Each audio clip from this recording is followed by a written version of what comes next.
Slow running வந்து நிறைய பேர் வந்து வேஸ்ட்ன்னு நினைச்சுக்கிறாங்க. குவாலிட்டியான ரன் பண்ணா, அதாவது ஸ்பீட் ரன்னிங் பண்ணாதான் அவங்களோட பெர்ஃபார்மன்ஸ் இம்ப்ரூவ் ஆகும்னு நினைக்கிறாங்க. ஸோ அதை வந்து கண்டிப்பா ஒரு டாபிக்கா பேசணும்னு எனக்கு தோணுச்சு.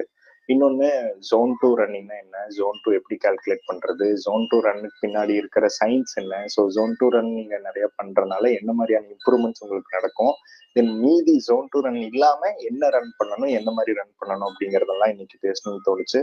ஸோ அது மட்டும் இல்லாம ஆஸ் யூஷுவல் நம்ம வந்து நம்ம ரன்னர்ஸ் கூட ஒரு லைவ் கொஸ்டின் ஆன்சர் வந்து வைக்க போறோம்.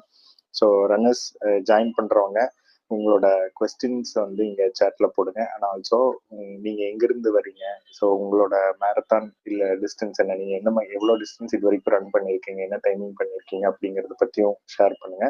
ஆல்சோ ஸ்லோ ரன்னிங் பத்தி உங்களோட தாட் என்ன அப்படிங்கறது சொல்லுங்க. நீங்க ஜென்ரலா ஸ்லோ ரன் நிறைய பண்றவங்களா, இல்ல மோஸ்ட்லி ஆவரேஜ் இல்ல வந்து ஸ்பீட் ரன் தான் பண்ணுவீங்களா